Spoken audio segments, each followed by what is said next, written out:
listening and our use of the means of grace this Sunday morning.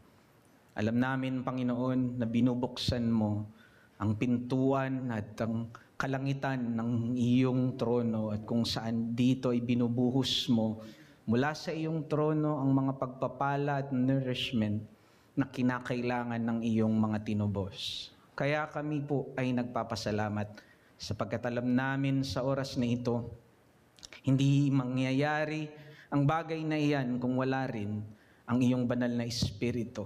Ngunit salamat dahil ang pangako mo ay laging mananahan sa amin ang iyong banal na Espiritu at siyang magtuturo at magpapaalala sa amin at magbubukas ng aming mga mata as we look to Christ. The veil in our faces will be removed. And this is done and accomplished by the unceasing ministry of the Holy Spirit. Kaya nga, Panginoon, salamat dahil masipag at tapat ang ministeryo ng iyong banal na Espiritu. Tumbasan din nawa po namin ito ng sipag at katapatan sa aming pag-aaral at pakikinig ng iyong mga salita. Nawa po ako, ang iyong tagapagsalita, ay gawin niyo po lamang tungtungan ng iyong kaluwalhatian at wala pong ibang maitaas at maluwalhati kundi ang iyong pangalan. And indeed, may the meditation of my heart and the words that will come out from my mouth be pleasing to your sight. In the name of Jesus, we pray. Amen. Mga kapatid, hayaan niyo pong magsimula po ako sa isang engineering or architectural technique na ito. Hindi po ako isang architect o hindi po ako isang inhinyero, pero po merong isang technique na kumuha lamang ng atensyon ko at ito yung building technique na tinatawag nilang structural redundancy. Ito pong structural redundancy, ito daw po yung pag-uulit o sometimes pagdodoble ng mga engineer, ng mga critical component para sa support structure ng kanilang mga gusaling binibuild. Now, hindi po ito simply pag-aaksaya lamang kasi dinodoble nila. Halimbawa, may beam na, so dodoblehin nila yon. Ginagawa nilang redundant. Hindi po ito pag-aaksaya or over-designing dahil may dahilan po iyan. Ito daw po ay upang kung dumating yung mga pagkakataon na matanggal yung mga structural support na ito, yung redundant part o yung inulit na parte ng struktura will support the full weight of the building and therefore hindi pa rin magko-collapse yung gusali. And so mahalaga ito para hindi gumuho. Kaya merong tinatawag silang structural redundancy. And this is somehow you will see applied even sa ibang mga field, kahit po sa mga programs, programming, and even ito po yung tinatawag nilang mga fail-safe para hindi po mag-collapse yung program o yung isang ginawa. Alam niyo po mga kapatid, sa 1 Corinthians 15, ang problema is that the Corinthians also thought of the same pagdating sa resurrection. Ang akala po nila yung doctrine of resurrection ay parang structural redundancy lamang sa gospel, that somehow resurrection can be removed from the Christian gospel and still nothing will happen in the gospel building or the gospel message. After all, yan ang sasabihin nila, nandyan pa rin naman yung cross. We still affirm the suffering of Christ. We still affirm that there is forgiveness from sins. Pero yung bodily resurrection, i-polish natin ng kaunti, tanggalin natin yan dahil hindi yan acceptable sa society na meron tayo ngayon. Hindi yan patok, hindi yan tanggap. Pero makikita natin mga kapatid, Paul will say that the resurrection of Christ is not just some fail-safe na nilagay mo doon at pag tinanggal mo ay hindi magko-collapse yung gospel. No. It will fall down and it will collapse when you remove the truth of the resurrection. Kaya yan yung makikita ninyo, mga kapatid, na sinabi ni Pablo sa verses 1 and 2, sa binasa sa atin kanina sa 1 Corinthians 15, Paul said, "This is the gospel I received, and so I delivered to you of first importance." At ang sabi niya doon, itong ebanghelyong tinanggap ko, ito yung buo na ebanghelyong tinanggap ko at buo ding ibinibigay ko sa inyo. And he started to articulate kung ano yung components nitong ebanghelyong ito. Ang sabi niya, first, Christ died for our sins. And second, He was buried. And then He was raised after 3 days. And then He appeared. Ay makikita nyo doon yung diin ni Pablo, lahat yun ay nasa aorist tense. Ibig sabihin, ito po'y isang event. And somehow this will also help us to understand what is the nature of the gospel. The gospel is not just simply a message. Yes, it is a message. But the gospel is primarily an event. At hindi mo pwedeng tanggalin yung isang event na yon sapagkat ito yung buong ebanghelyo.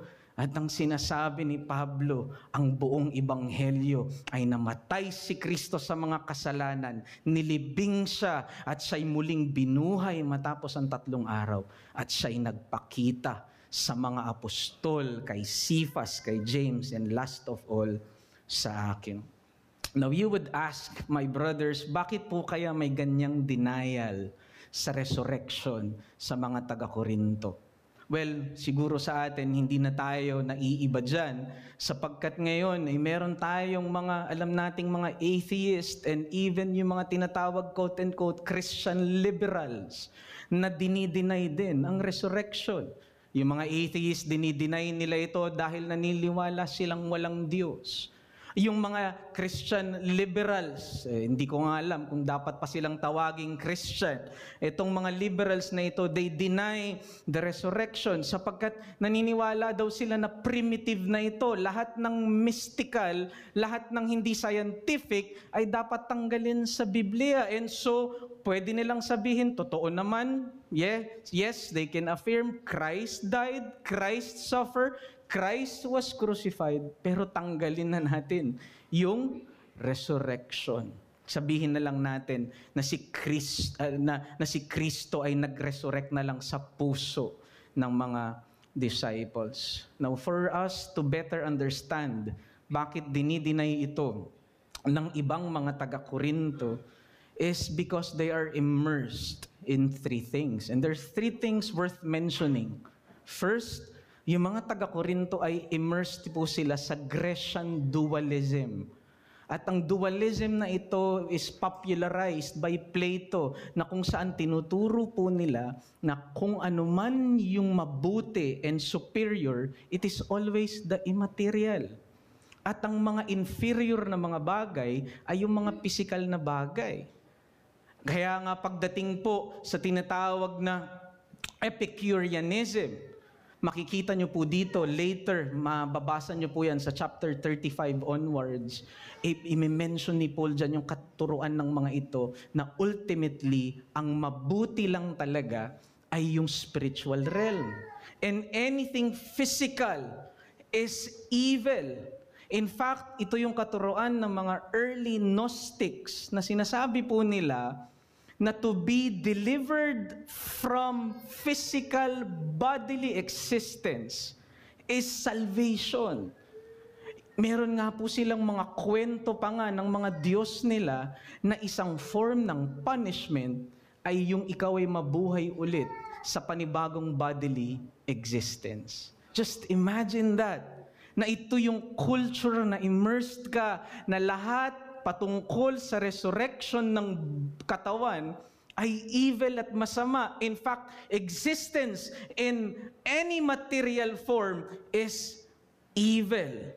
And so in Corinth, this teaching, this denial of resurrection crept in their church, and somehow many of them began to abandon the doctrine of resurrection. But Paul showed them, brothers, that the denial of the resurrection will affect the very core of the Christian gospel. Hindi lamang ito isang structural redundancy na kahit tanggalin mo ay mananatili pa ding nakatayo ang gusali ng Ebanghelyo. No, Paul said, by denying the resurrection, the gospel will collapse like domino effect.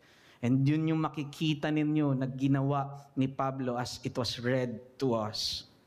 And that is why, my brothers, in verse 3, again, I would like you to look at verse 3 kasi binanggit ni Pablo dyan yung salitang of first importance. For I received the gospel and I delivered to you of first importance. Mga kapatid, itong salitang first importance na ito ay hindi lamang ito expression na tinatawag kung minsan ginagamit nating first of all, may mga ganon. Or this is not just an expression of sequence o pagkakasunod-sunod. Itong first importance na ginamit ni Pablo is an expression of rank and significance, not of sequence or mere filler lang ng kanyang mga salita. Paul is saying this is of first importance. Mahalaga ito. At ano yun? Itong buong ebanghelyo that Christ died for our sins in accordance with Scriptures, that He was buried, and then He was raised in accordance to Scriptures, and then He appeared to Cephas and to the 12. At ito, mga kapatid, yung pinapaalala ni Pablo sa kanila na hindi nila dapat abandonahin bilang isang iglesia dahil dito nakasalalay yung kanilang katapatan sa paglilingkod nila sa Diyos. Ang tapat din nilang depensahan ang doktrina ng resurrection sa mga nagtatanggi nito sa kanilang kultura. And this is what Paul is seeking to address in this part of his letter. I know, parang dulo ito, pero makikita natin kahit nilagay ito ni Pablo sa dulo ng mga arguments niya, naniniwala ako para sa kanya, ito yung pinakamahalaga. And so no wonder why the earliest creeds of the church contains and strongly affirms the resurrection of Christ. Makikita natin ito sa Apostles' Creed at makikita natin ito sa Nicene Creed. Our fathers went against the prevalent belief of their time of the denial of bodily resurrection sapagkat naniniwala yung mga forefathers natin that bodily resurrection, the doctrine of resurrection, is of first importance. Pangunahin ito at mahalaga. Kaya nga sa umagang ito, mga kapatid, this is the message that I would like to advance to you. Tandaan po natin, mga kapatid, pangunahin sa ministeryo ng tapat na iglesia ay ang pagsagot nito sa hamon laban sa doktrina ng resurrection. Ang pangunahin sa ministeryo ng iglesia ay ang pagsagot nito sa mga hamon laban sa doktrina ng resurrection. It is of first importance in the church's ministry that it bravely tackles the oppositions posited against the doctrine of the resurrection. After all, sabi ni Paul sa 1 Timothy 3, that the church is the pillar and bulwark of truth. Ang iglesia, ang haligi at taguyod ng katotohanan. Kaya't dapat kasama sa tinataguyod ng iglesia ay ang katotohanang pangunahin sa ebanghelyo at kasama dito ang doktrina ng resurrection. After all, we know that the gospel is about the truth and the truth alone saves. And when truth saves, therefore, lives and souls are dependent upon it.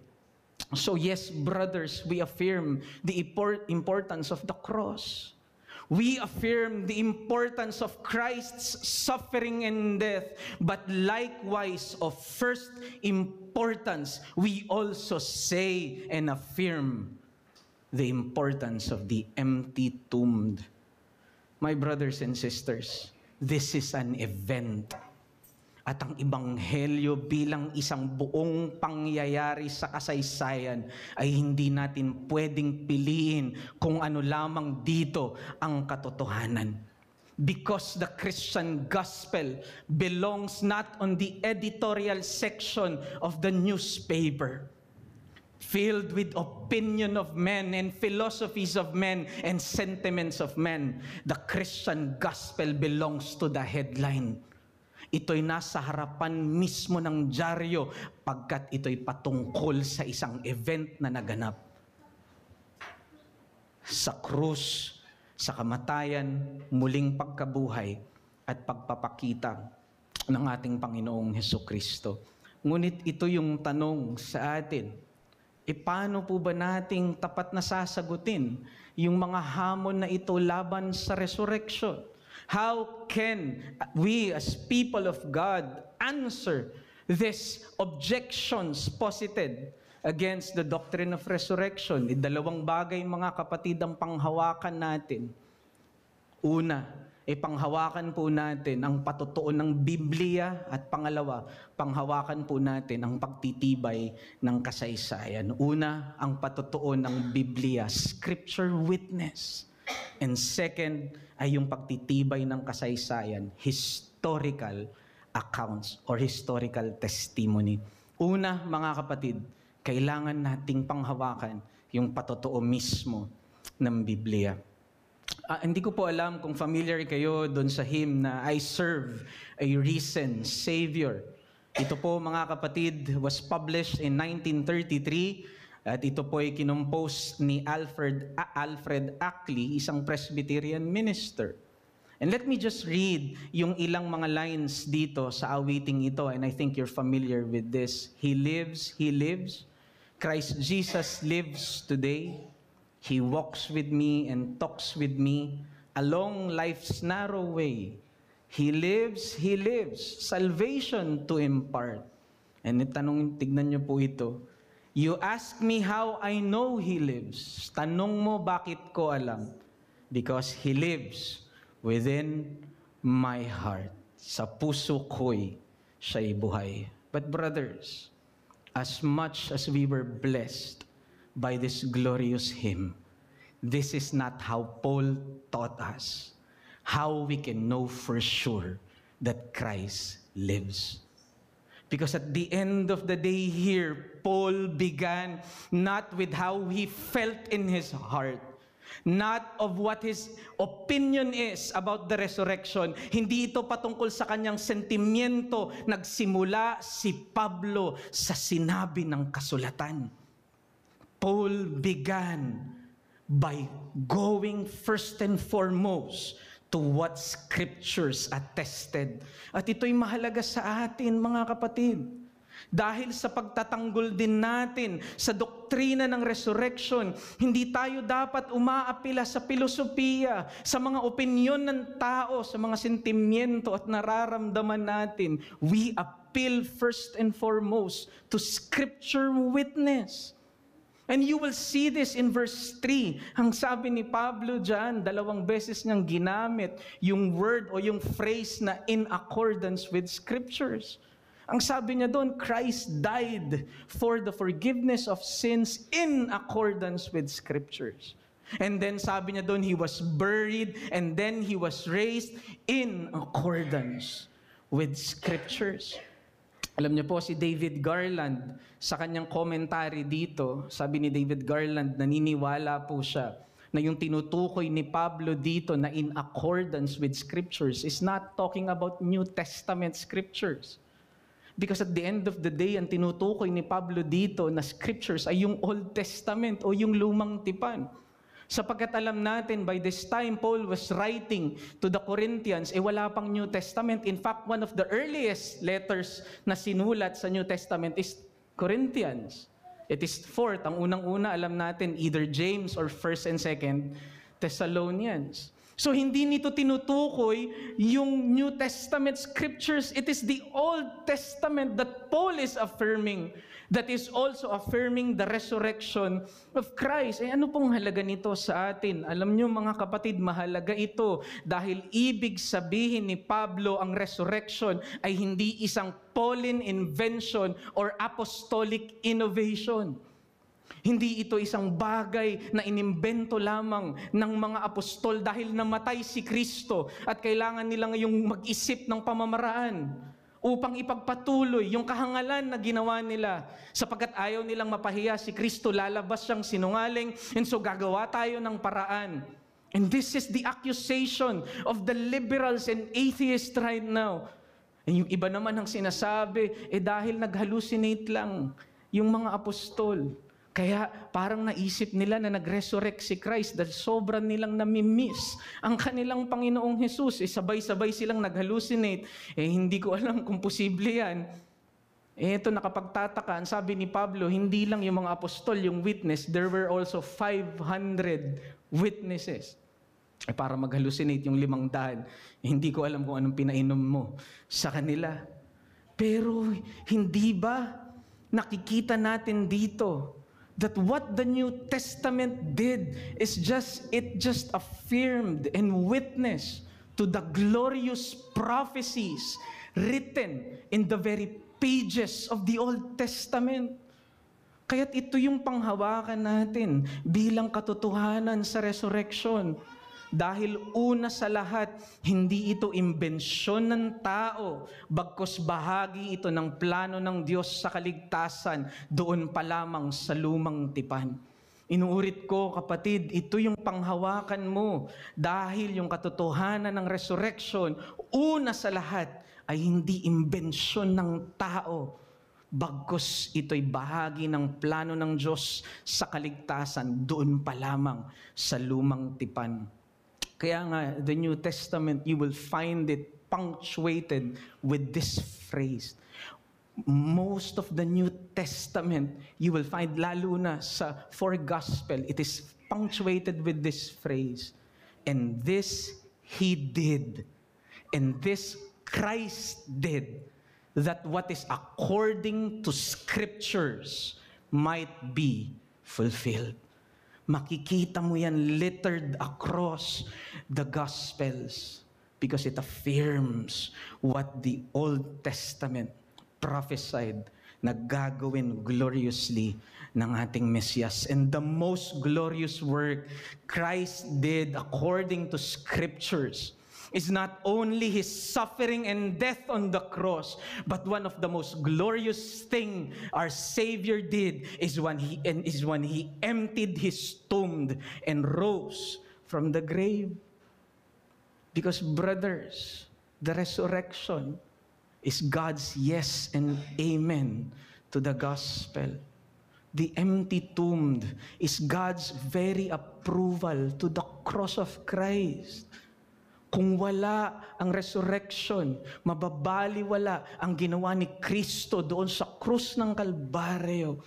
At ito yung dapat nating makita. And this is how even the apostles interpreted the Old Testament passages. Yung binasa sa atin kanina ni Deacon Aaron sa Psalm 16, makikita nyo doon. Anong sabi doon sa verse 10? You will not let your servant see corruption. You will not abandon him to Sheol. Anong sabi ni Peter doon sa Acts chapter 2 nung nagpipreach siya doon sa mga Jews? Sabi doon ni Peter, my brothers, we can attest that there is the tomb of David. He was buried. And therefore, hindi si David yung tinutukoy dito. That he will not see corruption and that his soul will not be abandoned to Sheol. Hindi si David. At anong sabi doon ni Peter? It is Christ. And so it is Christ who was raised from the dead, and because of that, He was made both Lord and Christ over all.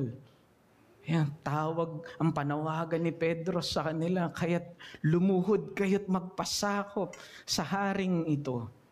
dahil si Kristo ay tinupad ang lahat ng propesiya sa lumang tipan at ito ang approval ng Diyos dito. Hindi ba mga kapatid, even in Paul, nung siya ay haharap na sa kanyang kamatayan in Acts chapter 26, verse 22 to 23, I invite you to please open your Bibles in Acts 26, verse 22 to 23. Ang ganda po ng sinabi dito ni Pablo. Verse 22, listen to what Paul said. To this day, I have had the help that comes from God, and so I stand here testifying both to small and great, saying nothing but what the prophets and Moses said would come to pass. At ano daw yun? That the Christ must suffer, and that by being the first to rise from the dead, He would proclaim light both to our people and to the Gentiles. Ginamit doon ni Paul si Moses and the prophets. He's pertaining to the Old Testament scriptures at ang sabi niya, wala akong ibang pinatutunayan sa inyo but that only what I received and so I delivered to you. At sinasabi niya in the Old Testament, it is prophesied that the Messiah must first suffer and then He will be raised from the dead. At ito yung katuparan kay Kristo Jesus. So brothers, I believe na ito yung dahilan kung bakit maalala nyo yung dalawang disciples na nakasabay ni Kristo when He was resurrected. Yung dalawang disciples na yun papunta doon sa Jerusalem at hindi nila nakilala ang Panginoong Jesus. Pero nakita nila si Kristo in His glorified body and Christ began to open scriptures to them. At nung binuksan ni Kristo yung scriptures doon sa Old Testament at sinabi niya kung paano siya yung katuparan nito, ang sabi ng mga disciples, did not our hearts burned inside of us as He opened scriptures to us? Umapoy yung mga puso namin dahil nung binuksan niya na siya pala yung katuparan nito doon sa lumang tipan, kami nagalak at kami nagkaroon ng higit na pagluluwalhati sa Diyos. So brothers, the resurrection is critical to the gospel because without it, there's no fulfillment of scriptures and there is no amen from God. And if there's no amen from God, then there can be no salvation. And Paul said, anong sabi niya? If there is no amen from God and there's no salvation, we are of most people to be pitied. And we are still in our sins and our faith are futile. Mga kapatid, kung walang resurrection tayo, ang pinakakawawang tao sa mundo. But since there is resurrection, scriptures were fulfilled. Christ were raised. The Father gave His amen. And our faith is not futile. And we are forgiven. And we have assurance through the resurrection of Christ. Kaya nga, kung may kinakausap ako sa kalagitnaan natin, anong halaga nito kung wala ka pa kay Kristo? Hindi ko alam yan. Ano bang halaga niyan sa akin? Hindi pa naman ako sumusuko kay Kristo. Hindi ko kilala yung sinasamba ninyo na yan. Alam mo, kaibigan, mahalaga yan dahil yung resurrection ni Kristo, ito rin yung nagtitiyak ng resurrection mo. Oo, ito'y mabuting balita, di ba? Na dahil nabuhay si Kristo, meron ka ding resurrection kahit na tumanggi ka kay Kristo, kahit na hindi mo siya tanggapin, at kahit na magpatuloy ka sa kasalanan mo, bubuhayin ka rin pala sa mga patay. But listen to me. Yes, you will also be resurrected. You will also have a resurrected body. Ngunit ang ibibihis sa iyong katawan kung wala ka kay Kristo ay isang katawan na angkop para sa eternal na kaparusahan. You will be clothed also with a resurrection body, only a body fit for eternal destruction. At ganyan mo pagbabayaran yung mga pagmamalaki mo at pagtanggi mo at kasalanan mo kay Kristo. And so I plead to you, my friend, come to Christ in repentance. Come to Christ and be clothed with His righteousness, with His forgiveness, and with His glory. But not only that, lumapit ka kay Kristo at magdamit ka rin ng maluwalhating katawan niya na ibibigay sa iyo tungo sa eternal na kagalakan. Hindi ho ba yan yung kasunod ng verse 10 sa Psalm 16? That he will not see corruption and his soul will not be abandoned to hell. Pero anong sinunod doon ng psalmist in verse 11? Because in his presence there is fullness of joy, and in his right hand pleasures evermore. Because, my brothers, that also speaks to those who are in Christ. Kapag ikaw ay sumuko kay Kristo, dadamitan ka din niya ng maluwalhating katawan. Kaya nga, huwag kang madaling ma-please. Dapat, kaibigan, do not be easily pleased with the present body and the pleasures it gives to you right now. Do not be easily pleased with the world and this body that is corrupted. Because there is a far greater pleasure na ibibigay sa iyo ng Diyos sa Kanyang muling pagparito. And this pleasure will never end, and it is ever increasing. And He will clothe you a body fit for eternal joy and pleasure in His presence. King Solomon said, all is vanity. Why? Because all things in this earth is fleeting. Things in this world, they are good. Mabuti yung mga bagay sa mundong ito. Pero bakit sabi ni Haring Solomon, lahat ng ito'y walang halaga at walang kabuluhan dahil ang lahat ng ito'y magwawakas? Because it will be end by death. But notice, time will come, God, through Christ, will recreate a world as vast as the universe and as vast as the skies. And we will be clothed with resurrection body, and we will enjoy creation more and more and more and more. But that will not end in that. Because as we enjoy creation, we will begin to look at the face of Christ. And we will begin to say, oh, how fairer is He than 10,000s. He is the lily of the valley, the bright morning star. And no matter how many times I look to the beauty of creation, the face of Christ trumps them all. He's more beautiful than all of this. At yan, mga kapatid, ang dadanasin natin sa walang hanggan. So my friend, do not be easily pleased. Do not be easily pleased. Come to Christ and find lasting pleasure in His presence. Ano naman ang halaga nito sa atin na mga mananampalataya at sumuko na kay Kristo? Alam niyo po, naniniwala ako na dapat patuloy nitong i-cultivate sa atin yung magalak na pagbabasa ng lumang tipan. May we again recover an invigorated love of reading the Old Testament. Because there we can see the glories of Christ in every part of it. Tulad ng dalawang disipulo na yun nakasabay ni Kristo, may our hearts burn inside of us as we see Christ in every part of Scriptures. And this is exactly what we'd like to accomplish dun sa mga Bible readings. Hindi ba na meron tayo sa mga covenant readings na meron tayo, sapagkat naniniwala tayo that only the sight of Christ can satisfy our hearts.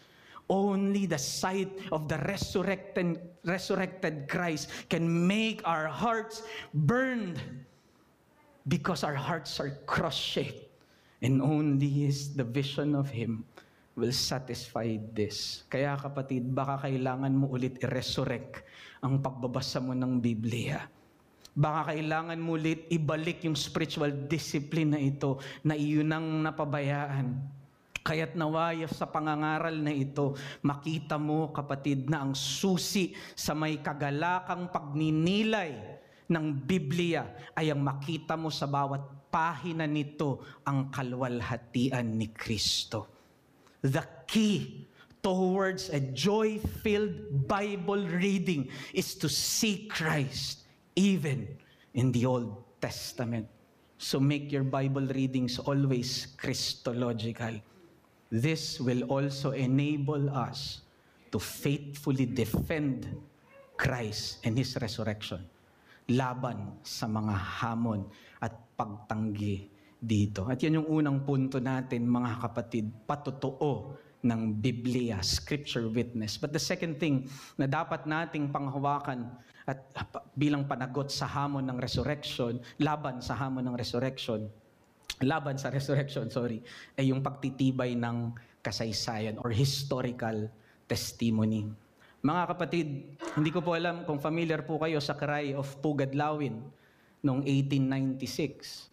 Pero alam niyo po, I think we are all familiar na before, ito po ay cry of Balintawak. Alam niyo po kung bakit po cry of Pugadlawin. Nabago na pala, no? Nalipat. Bakit mula Balintawak, napunta saan? Sa Pugadlawin. And the reason is because of an eyewitness account. May document po na nakita from a very prominent and reliable eyewitness at ang pangalan po niya is si Dr. Pio Valenzuela. At sa kanyang mga dokumento na nilathala noon at ito'y nadiskubre, sabi ang cry pala hindi sa Balintawak, kung hindi doon sa Pugadlawin. The point is, faithful eyewitness testimonies proves truths and events. Pinagtitibay ng patotoo ng mga tapat na saksi ang katotohanan. Sa korte nga po, di ba mapapansin natin, cases can be decided with the faithful and credible testimony of 2 to 3 witnesses. Dito makikita nyo po mga kapatid, ilang witness ang tinawag ni Pablo. Ang sabi niya, 500, more than 500 witnesses. Ang sabi niya, kung padamihan lang ng witnesses, wala nang dadami dito. Hindi pa kasama si Cephas, hindi pa kasama dyan si Santiago. But notice, napakaganda nung sinabi ni Pablo dito, hindi natin dapat ma-miss out to. Sabi niya, at one time, he appeared to the 500 at one time. Bakit po mahalaga yung at once? Because there can be accusations na ito'y mga different na mga pangyayari. And so, nagkaroon lang sila ng mga different hallucinations. And so, but the problem is, kung isang beses nangyari yun, pwedeng siguro mag-hallucinate 10 hanggang 20, pero kung 500 mismo mag-hallucinate, no. That can never be. Kaya crucial yung sinabi ni Paul doon. At once, they saw it. They saw Him as Christ resurrected. Pero alam nyo, itong argument ni Paul sa historical witness regarding sa veracity ng resurrection ay hindi lamang sa dami. Kung hindi nag-apela din siya not only in the quantity, but even in the quality of witnesses. And so first, ang tinawag niya sa witness stand ay si James o si Santiago. Verse 7, alam natin, before resurrection, si James is one of the most opposed kay Kristo. In Mark chapter 3, kung maaalala nyo, tinawag doon ni James si Jesus Christ as lunatic. Yes. Ang tingin ni Santiago sa kanyang kapatid na si Kristo ay nasisiraan ng ulo. And that is why from Jerusalem to Capernaum, kasama si Mary at yung ilang mga kapatid nila, pinuntahan nila si Christ kasi gumagawa na siya ng ingay at gulo, sabi nila. And so sabi ni James, ito talagang kapatid ko na to, wala sa sarili. In fact, he had second option. At ano yun? He is filled with the demon. He is possessed with an evil spirit. So dalawa lang. Sabi ni Santiago, nababaliw na to o kaya inaalihan to ng demonyo. But after the resurrection, James had a meeting with Christ. And what happened? He was changed. And James sealed his testimony with his own blood when he was martyred and stoned to death by the high priest. Kung ano man yung pinatotohanan niya, sinelyohan niya yon ng kanyang sariling dugo. And so that is a very credible and reliable eyewitness. Pero sabi ni Paul, hindi lang yan. Si Cephas o si Peter, sa verse 5, ito yung disipulong alam nating 3 beses nagtakwil kay Kristo. Ilang beses pa ba nabibigyan ka ng pagkakataon? Peter denied Christ 3 times, but that was before the resurrection. But after the resurrection, when Peter saw the resurrected Christ, he sealed his testimony with his very blood. He was crucified upside down, and he was later on beheaded. Pero yung huling-huling tinawag ni Pablo sa witness stand, sabi niya, who is the last and the least of all apostles. Tinawag niya yung sarili niya na dalawa, who is the last in chronology, but not only in chronology, but also in standing, the least of all, sabi niya, ako. And before the resurrection, Paul is an adamant persecutor of the Christian religion. But after he saw the resurrected Christ on that road sa Damascus, Paul himself also sealed his testimony with his own blood when he was beheaded sa Rome. And after niyang isulat yung kanyang last letter kay Timothy. And his words were immortalized to us, right? In 2 Timothy 4, when Paul was beginning to lay down his life, to seal his testimony with his own blood, that he saw the resurrected Christ with his own very eyes. At ito yung sabi niya, for I am already being poured out as a drink offering, and the time of my departure has come. I have fought a good fight. I have finished the race. I have kept the faith. And there is laid before me the crown of righteousness, which the risen Lord and the righteous judge will award me on that day. Mga kapatid, these are former skeptics, traitors, and brothers of Christ. But upon seeing Him resurrected, they were changed, and they stood by their testimony to the point of death. Pero ito lang ang gusto kong sabihin, mga kapatid. In case we are misled, what needs to be highlighted here is not the change that occurred in them. Rather, it is the truth that changed them. Ang dapat idiin at makita natin dito ay hindi yung pagbabago na naganap sa kanila, bagkus yung katotohanang nagpabago sa kanila. The empty tomb was glorious, not because of Paul, Peter, and James' testimony. The empty tomb was glorious because Christ made it empty. And He changed these people. At naniniwala ako, mga kapatid, hanggang ngayon, itong resurrection power na ito remains undiminished for us. This power, this truth that changed these former traitors, these former persecutors, is also true sa buhay natin ngayon as we see Christ preached in Scriptures. At kung paanong pinagtibay ito ng kasaysayan. The whole gospel, therefore, is the truth, brothers. And what we will learn from here, it is the whole truth of the gospel that is essential for our perseverance and Christian faithfulness. Hindi mo pwedeng tanggalin yung resurrection sa gospel para magresulta sa katapatan at perseverance ng mga mananampalataya. Hindi mo pwedeng ikompromiso ang buong ebanghelyo. Dito nakasalalay ang katapatan sa ministeryo. Kaya nga maging tapat dapat tayo na mga tagapagmana ng katotohanan, ng patotoo, ng mga nauna sa ating mananampalataya. And if it is necessary, we might also seal it with our own blood and our words of testimony. And this is precisely what Christianity is, right? Ito, yung Kristyanidad, kapatid.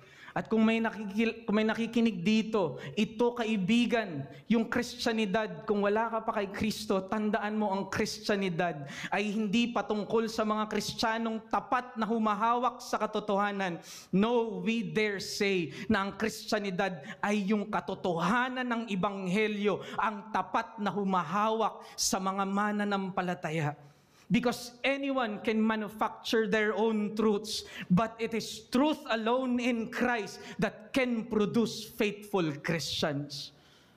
It is only truth of the resurrected Christ that can produce lasting testimonies that can stand the test of time and human scrutiny. It is the glories of the resurrected Christ alone, constantly preached, therefore, in every pages of scriptures that keeps us and makes us faithful. Yes, it is only a constant sight of Christ that will make us persevere, and His face alone will sanctify us. Kaya kamusta, kapatid, ang pagpatay mo sa mga pagdududa patungkol sa resurrection? Marahil yung mga pagdududa na yan ay paminsan-minsan bumabalik sa iyong isipan.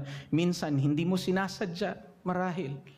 Hindi ko alam kung meron, pero minsan, ito ay pumapasok sa iyong isipan. Ngunit tandaan mo na maaaring ang mga pagdududang ito, kapag hindi mo hinamon ng katotohanan, ay pwedeng magresulta yan sa isang full-blown skepticism. At kapag naging skepticism na yan, Satan can inflame that and it will result to apostasy. Kaya't mag-ingat ka, kapatid. Hamunin mo ng katotohanan ng salita ng Diyos at ng mga patotoo ng mga nauna sa ating mananampalataya.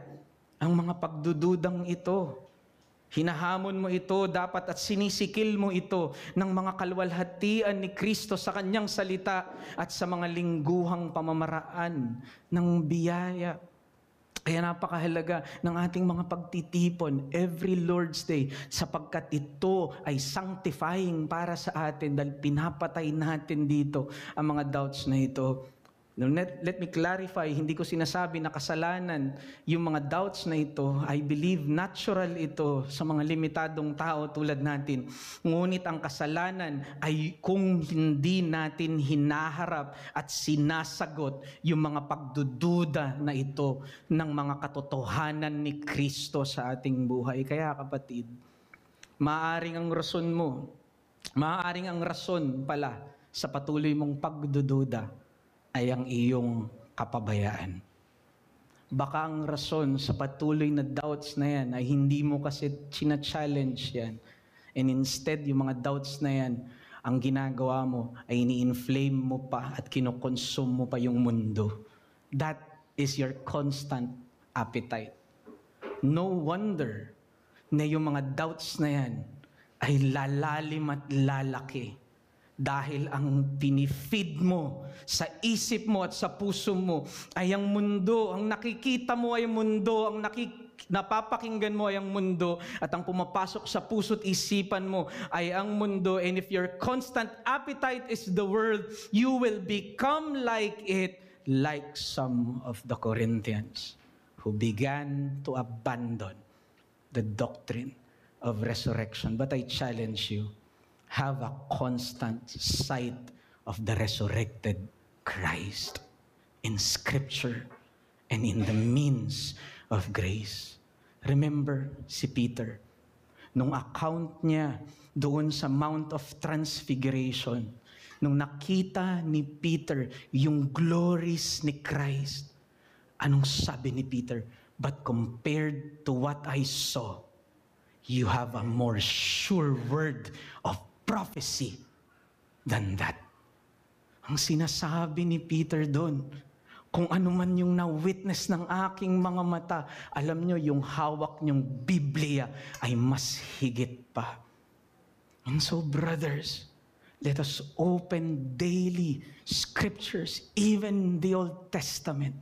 And there, let us see the beauties and the glories of Christ dahil mas tiyak ang vision natin kay Kristo sa pamamagitan ng mga Biblia na hinahawakan natin.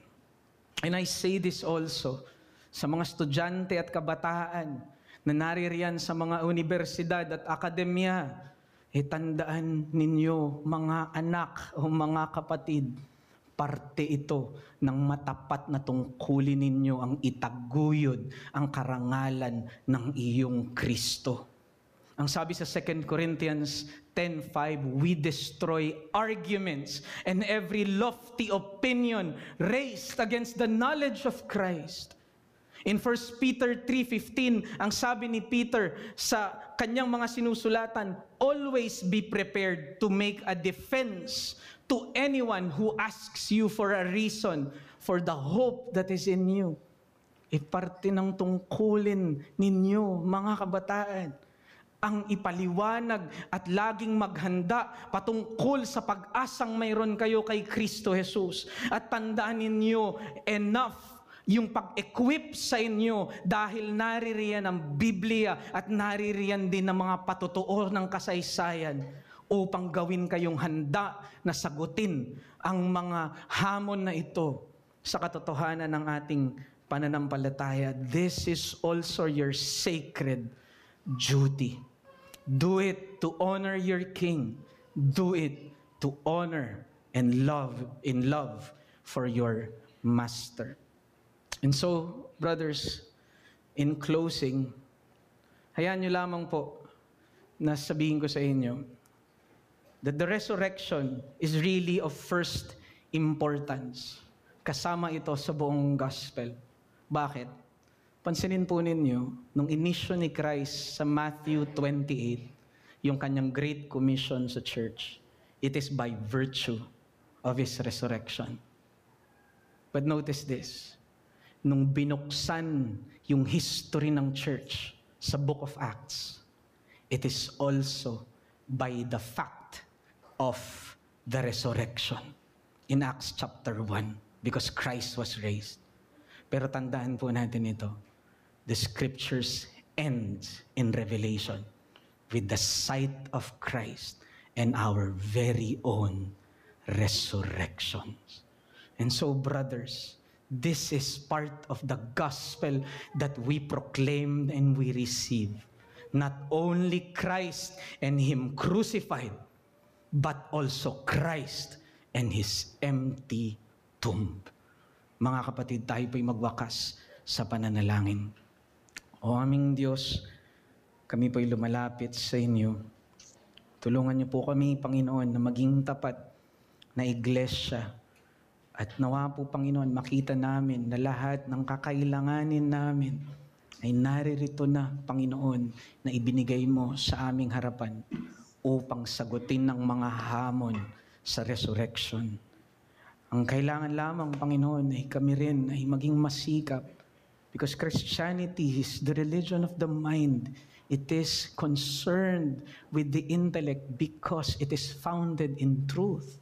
Ito'y katotohanan. Kaya tulungan niyo po kami, Panginoon, at nawa po sa paglalim namin ay magresulta din ito hindi sa paglalim lamang ng aming kaalaman, kung hindi sa paglalim ng lalo naming pag-ibig sa iyo at pag-aapoy ng aming paglilingkod sa iyo. At hindi lamang dito, Panginoon, kung hindi ito rin magresulta sa aming pagmamahal sa iyong iglesia. Ang lahat ng ito ay dalangin namin sa pangalan ni Kristo Jesus. Amen.